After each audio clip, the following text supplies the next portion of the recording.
श्री सद्गुरु देवाय नमः। भाइयों बहनों, बांके बिहारी जी ने भक्त के साथ प्रेम के तरह तरह के उदाहरण प्रस्तुत किए हैं। यह वही समझ सकता है जिसने बिहारी जी को अपना माना हो और उनसे प्रेम किया हो। बिहारी जी अपने भक्त का हमेशा ख्याल रखते हैं। वह चाहे जहाँ रहे, जिस हाल में रहे, उसको कभी छोड़ते नहीं। आज जो कथा सुनाने जा रहा हूँ उसे सुनकर आप हैरान हो जाएंगे, आपके रोंगटे खड़े हो जाएंगे। जनवरी 2022 को मैं परिवार के साथ वृंदावन गया था। वहीं एक बुजुर्ग बिहारी जी के भक्त से मुलाकात हुई थी। उन्होंने काफ़ी जोर देने पर अपनी जो कथा बात बताई, वही उसको सुनकर मेरे तो होश उड़ गए थे। उनका विवाह नहीं हुआ था, वो अकेले ही वृंदावन में रहते हैं, सारा कार्य खुद ही करते हैं, दिन भर बिहारी जी को का सिमरन करते हैं। उन्होंने जो कथा सुनाई वही कथा आज मैं आपको सुनाने जा रहा हूँ। इस कथा को जानने के लिए इस वीडियो को आखिर तक अवश्य देखिएगा। अगर आप ऐसी ही भक्तिपूर्वक कथाएं लगातार सुनना चाहते हैं तो अच्युत प्रभात यूट्यूब चैनल को सब्सक्राइब करके बेल आइकन अवश्य दबा दीजिए, जिससे नए वीडियो के नोटिफिकेशन लगातार आपको मिलते रहें। विजय श्रीवास्तव जी ने बताया कि जिसने भी बिहारी जी से प्रेम किया है, बिहारी जी ने उससे कई गुना उससे प्रेम किया है। यही नहीं, जरूरत पड़ने पर उसका प्रमाण भी प्रस्तुत किया है। ऐसा ही मेरे साथ हुआ था, जिसको बताते हुए मेरे रोंगटे आज भी खड़े हो जाते हैं और उनकी कृपा याद आ जाती है। यह कहते हुए उनकी पलकें भीग गईं। यह बात आज से करीब 25 वर्ष पूर्व की है। उस समय मेरी मथुरा जनपद में ही पोस्टिंग थी। उस समय तक मैंने केवल बिहारी जी के बारे में सुन रखा था, किंतु मेरा कोई विशेष भाव उनके प्रति नहीं था। अतः अपने साथ कार्य करने वाले साथियों के कहने पर मैं वृंदावन गया। फिर वहाँ से मैं बिहारी जी के दर्शन करने भी गया। मैं जब बिहारी जी की तरफ देख रहा था तो मुझे ऐसा लगने लगा कि जैसे वह शायद मुझसे कुछ कहना चाहते हैं, किंतु मैं मूर्ख कुछ समझ नहीं पाया। एक बात तो थी कि बिहारी जी में इतना आकर्षण था कि मैं एक बार पुनः उनको देखने के लिए चला गया। मैं साथियों के साथ मथुरा वापस आ गया, किंतु मेरे मन मस्तिष्क में बिहारी जी की जो छवि लगातार आ रही थी, मैं उस बात को समझ नहीं पा रहा था कि बिहारी जी के प्रति मेरा कोई विशेष भाव नहीं है, फिर भी उनकी तरफ मेरा आकर्षण क्यों बन रहा है। उसी रात को मैं अपनी गाड़ी से अपने साइट की तरफ से निवास स्थान पर जा रहा था। उस वक्त भी बिहारी जी की छवि मेरी आंखों के सामने छाई हुई थी। जब मैं आधी दूरी तक ही पहुंचा था कि अचानक कहाँ से एक तेज गति से गाड़ी मेरे सामने आ गई। मेरी समझ में कुछ नहीं आया। बचाने के चक्कर में मेरी गाड़ी एक पेड़ से टकरा गई और मैं वहीं बेहोश हो गया। आप विश्वास नहीं करेंगे, उस समय भी मैं बिहारी जी के बारे में सोचते हुए ही बेहोश हो गया था। जब होश में आया तो उस समय मैं एक अस्पताल में था। मेरे सिर पर चोट आ गई थी, जिसके कारण वहाँ टाँके आ गए थे।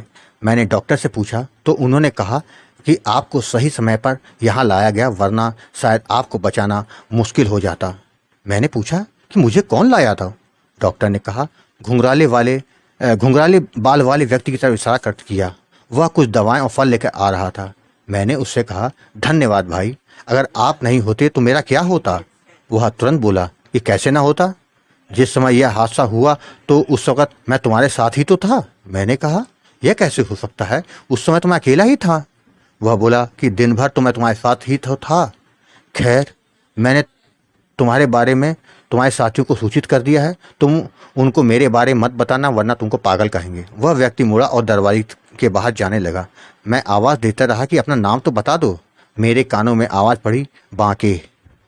उस व्यक्ति के जाने के बाद मैं यही सोचता रहा कि वह मेरे साथ सुबह से था, जबकि मैंने तो पहली बार उसको देखा था। मेरे दिमाग में यही बात चल रही थी। फिर याद आया कि उसने अपना नाम बांके बताया था। वह कौन था, कैसी पहेली है ये, मेरी समझ नहीं आई जब तक मेरे साथी लोग आ गए। करीब 2 घंटे बाद वह सभी चले गए। उनके जाने के बाद मैं लगातार वही सोचता रहा। यही सोचते सोचते मुझे नींद आ गई।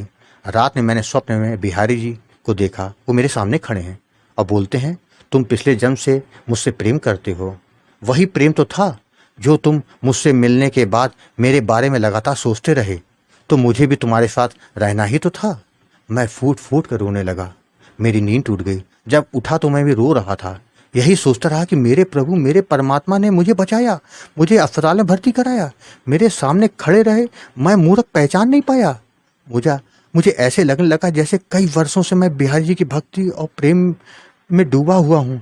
विरह से मुझे ऐसा लगा कि जैसे मेरी छाती फट जाएगी। कुछ दिनों में अस्पताल से डिस्चार्ज हुआ। मैं ठीक होने के बाद बिहारी जी के मंदिर में चला गया, अकेले। वहाँ जाकर मैं बिहारी जी के सामने जाकर रोने लगा।